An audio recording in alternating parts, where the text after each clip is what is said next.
जय श्री राम मित्रों, आज मैं रामायण में दिखाए गए एक झूठ आपको बताने वाला हूँ। ये बात उस समय की है जब मारीच मृग का रूप धारण करके आता है। तो चलिए पहले मैं आपको कुछ घटनाएं बताता हूँ, उसके बाद वह झूठ मैं आपको बताता हूँ, क्योंकि घटनाएं जानेंगे तभी झूठ पता चलेगा। सीता माता जब मृग को देखती हैं तो प्रभु श्री राम से ये बात कहती हैं, हे आर्यपुत्र, यह परम मनोहर मृग मेरे मन को अपनी ओर आकर्षित कर रहा है।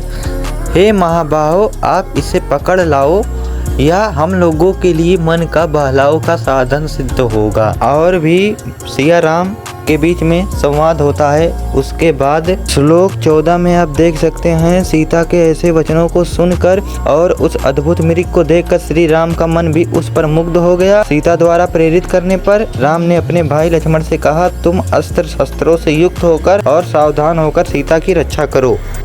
तो श्री राम उस मृग को पकड़ने के लिए चले जाते हैं। तो जो मृग के रूप में मारीच होता है, यहाँ पर आप देख सकते हैं श्लोक 3 में, श्री राम को अपनी ओर आते देखकर धोखेबाज मारीच भयभीत होकर कुछ देर के लिए छिप गया। थोड़ी देर पश्चात फिर सामने आ गया।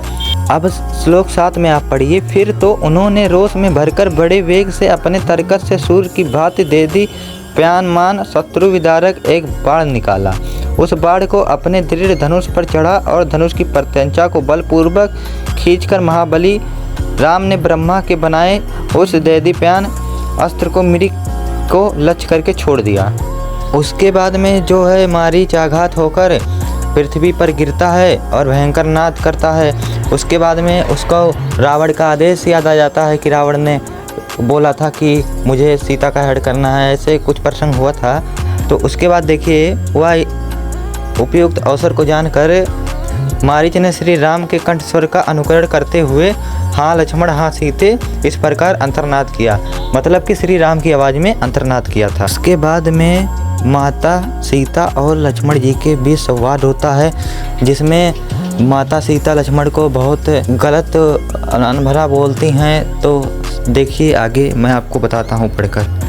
जब सीता जी मतलब वचन बोलती हैं तो उसके बाद देखिए लक्ष्मण जी क्या बोलते हैं, हे जनक कुमारी वैदेही, मैं ऐसे वाक्य संयम नहीं कर सकता हूँ जो तपाए हुए बाड़ों के समान मेरे दोनों कानों को विद्ध कर रहे हैं।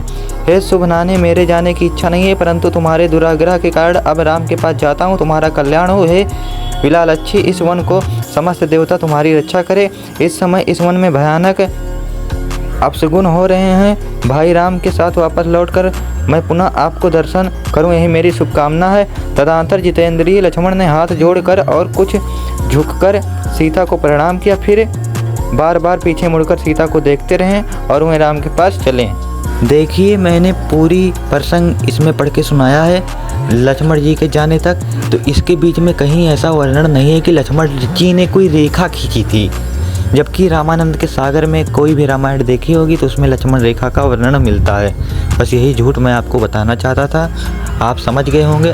अंत में यही कहना चाहूँगा, आप लोग सीरियल देख के ज्ञान ना लें, क्योंकि सीरियल में गलत दिखाया जाता है बहुत कुछ।